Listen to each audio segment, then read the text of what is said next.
रामपुर एक बेहद खूबसूरत और खुशहाल गांव था, जिसकी प्राकृतिक सुंदरता देखते ही बनती थी। हरे भरे खेत, नीले आसमान और चारों ओर फैली हरियाली। गांव के लोग आपस में प्रेम और अपनापन से रहते थे। हर सुख दुख में एक दूसरे का साथ निभाते थे। इसी शांत और सुकून भरे गांव में अपनी पत्नी सरिता और 5 साल की प्यारी बेटी परी के साथ रहता था। विजय मेहनती किसान था। दिन रात खेतों में काम करता ताकि अपने परिवार का जीवन स्नेह और सादगी से चलता रहे।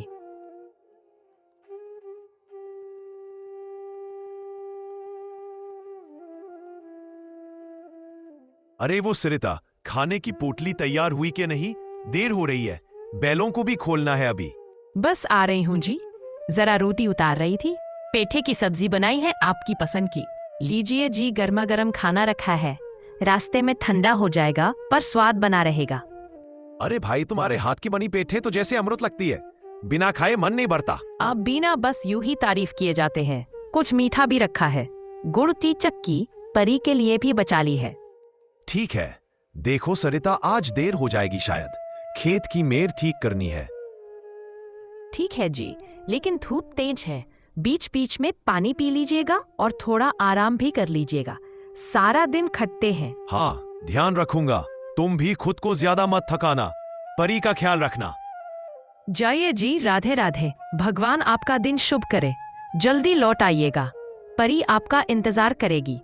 राधे राधे सरिता, अब चलता हूँ। इतना कहकर विजय खेत के लिए निकल जाता है।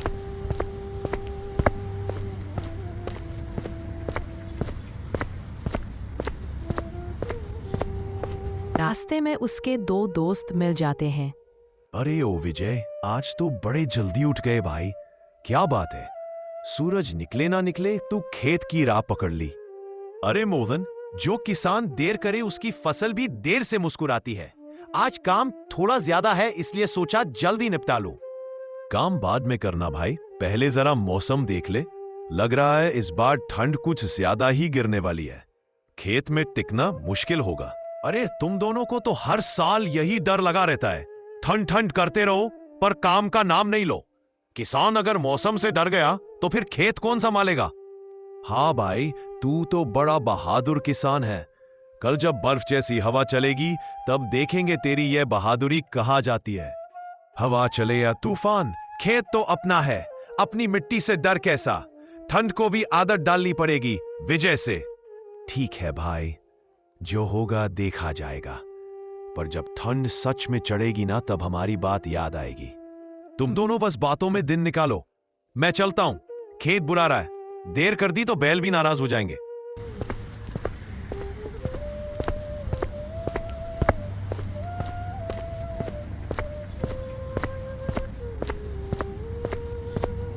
विजय अपने खेतों में काम कर रहा था कि तभी उसे ठंड से बचने और पैसे कमाने की एक तरकीब सूझती है। सब कहते हैं कि इस बार ठंड खूब गिरेगी, तो क्यों ना मैं अभी से ही लकड़ियां जमा करने लगूं। ठंड बढ़ेगी तो सबको आग जलाने के लिए लकड़ी चाहिए होगी और मैं उन्हें लकड़ी बेचूंगा। वह मुस्कुराते हुए खुद से कहता है, देखो भाई, काम भी मेरा, फायदा भी मेरा। अगर आज से शुरू कर दूं तो महीने भर में इतना जमा कर लूंगा कि गांव का हर घर मुझसे ही लकड़ी खरीदेगा। सरिता भी खुश हो जाएगी। परी के लिए नए कपड़े भी ले आऊंगा।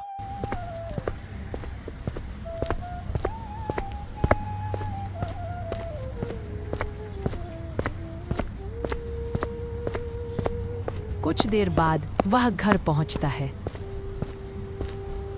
अरे जी, आप इतनी जल्दी लौट आए? बोले थे आज देर हो जाएगी। सब ठीक तो है? कहीं तबीयत तो नहीं बिगड़ गई? अरे नहीं रे सरिता, ऐसी कोई बात नहीं। बस एक तरकीब सूझी, सोच आया कि घर आकर बता दूं। तरकीब? सब काम छोड़कर घर आए? जरूर कुछ बड़ा सोचा है आपने।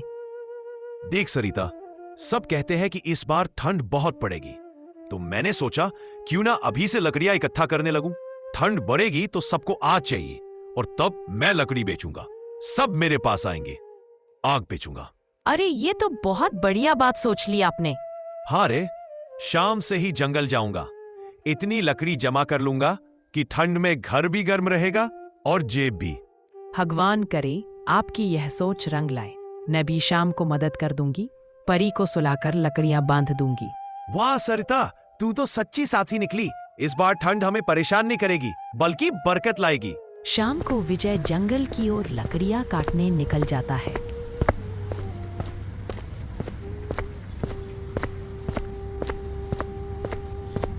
उसे एक जगह बहुत सारे सूखे पेड़ दिखते हैं।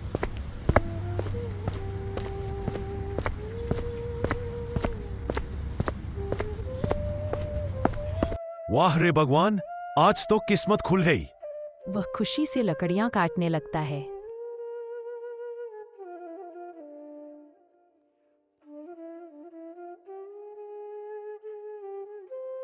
उधर गांव की दो औरतें बात कर रही थीं। रेनू, इस साल तो ठंड बहुत तेज पड़ रही है। चूल्हा भी आग नहीं पकड़ता, सब लकड़ियां गीली हैं। हाँ भौजी, और बारिश के आसार भी लग रहे हैं। अगर बरसात हो गई तो और मुश्किल। वहीं दूसरी तरफ विजय रोज ढेर सारी लकड़ियां घर लाता रहता है।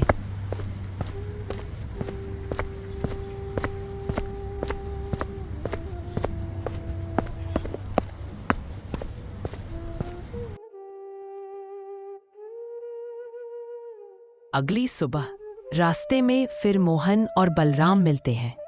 अरे ओ विजय, तू रोज रोज इतनी लकड़ियां क्यों काटता है? आंगन में ढेर लग गया होगा। कोई नया काम शुरू कर रहा है क्या? नहीं, तुम दोनों कुछ खास नहीं। सरिता ने कहा था ठंड ज्यादा पड़ेगी, तो सोचा ज्यादा जमा कर लूं। कुछ बूढ़े लोग भी हैं, उनके काम आ जाएगी। और सच कहूं तो जंगल में मन भी मिलता है। हवा ठंडी, पेड़ों की खुशबू, मजा आता है। दोनों को उसकी बातें अजीब लगती हैं, पर ज्यादा ध्यान नहीं देते। कुछ दिन ऐसे ही गुजर जाते हैं।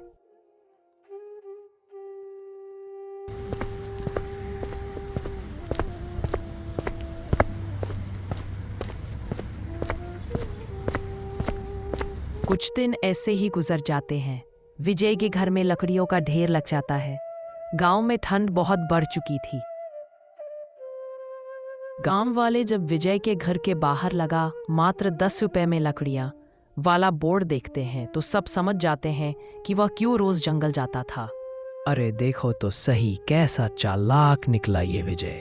पहले तो बड़ा सीधा बनता था, और अब देखो ठंड से लोग ठिठुर रहे हैं और ये लकड़ी बेचने का धंधा खोल बैठा।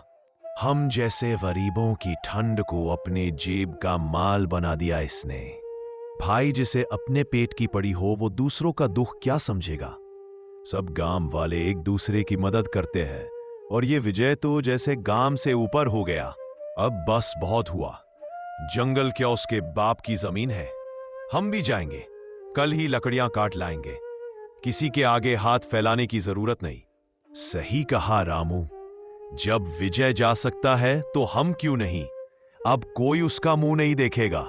जब ये सब विज को पता चलता है तो वह चिंता में पड़ जाता है। अरे सरता, अगर सब लोग खुद ही जंगल जाकर लकड़ियां काट लेंगे तो मेरा सारा मेहनत का फल खत्म हो जाएगा। को एक ही उपाय है, काश बारिश हो जाए। अगर जोरदार बारिश पड़ी तो लकड़ियां भी भीग जाएंगी और कोई जंगल नहीं जा सकेगा। रात को सच में तेज बारिश शुरू हो जाती है। हवा चलती है, ठंड और बढ़ जाती है। जंगल की सारी लकड़ियां भीग जाती है।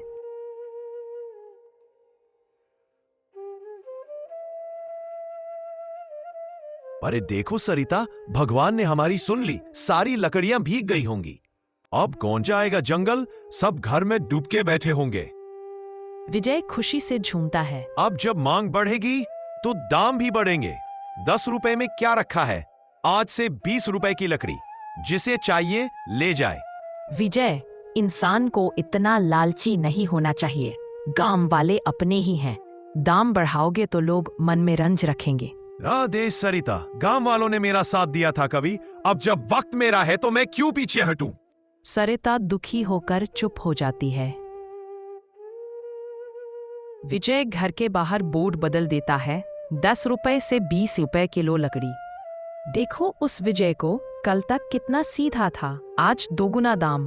बच्चे ठंड से कांप रहे हैं और उसे बस पैसे की पड़ी है।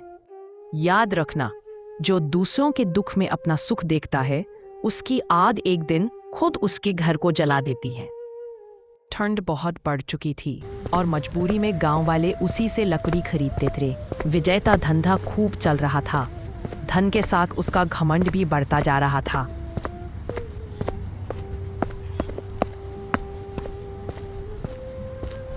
एक दिन एक बूढ़ी दादी उसके पास आती है।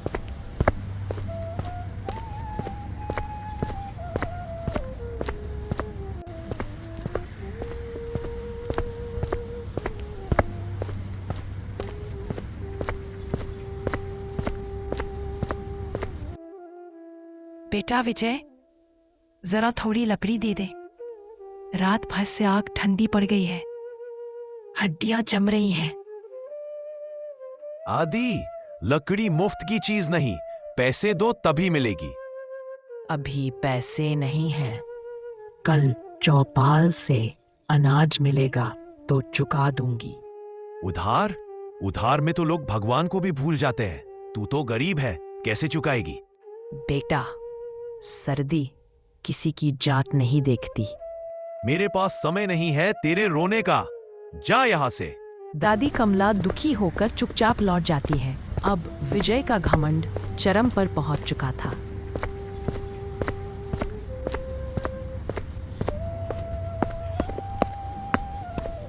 सरिता, मैं शहर जा रहा हूं। जब तक मैं लौटूं, किसी को लकड़ी मत देना, चाहे दादी कमला ही क्यों ना आ जाए।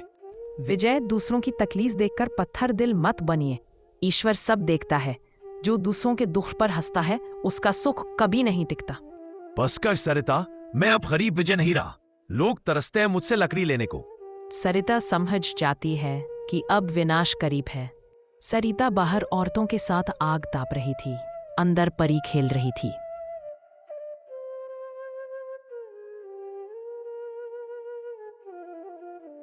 मम्मी तो यही लकड़ियां जलाती हैं। अगर मैं एक तीली जलाऊं तो गर्मी आ जाएगी। उसने एक तीली जलाई, एक लकड़ी में आग लगा दी। लकड़ियां सूखी थीं। आग पल भर में फैल गई, पूरी लकड़ियों के ढेर में फैल गई, फिर पूरे घर में फैल गई। सरिता चीख रही थी, पर अंदर जाने का रास्ता नहीं था। सरिता बाहर खड़ी चीख चीख कर बेबस हो चुकी थी। गांव वाले दूर से बस देखते रहे। ना कोई आगे आया, ना किसी ने दरवाजा तोड़ने की कोशिश की। उनके दिलों में बस यही था, जिसने हमारी ठंड देखकर दया नहीं दिखाई, उसके लिए हम क्या करें। हे भगवान, ये मैंने क्या कर दिया? मेरी लालच ने मेरा घर जला दिया। मेरे बच्चे की मौत का जिम्मेदार मैं हूं।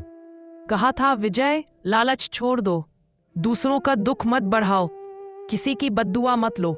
लेकिन अब पछताने से क्या होने वाला था। गांव वाले धीरे धीरे उसके पास आते हैं, पर कोई सांत्वना नहीं देता, क्योंकि सबके दिल में यही था। जो आग वह बेच रहा था, वही आग आज उसके घर को जला गई। विजय का धन, विजय का व्यापार सब राख बन चुका था। उसकी मेहनत, उसका अभिमान सब धुएं में उड़ चुका था। लालच कभी किसी का भला नहीं करता। दूसरों की मजबूरी का फायदा उठाने वाला अंत में खुद अपना जीवन खो बैठता है। दया की आग घर को उजाला देती है, लेकिन लालच की आग घर को राख बना देती है।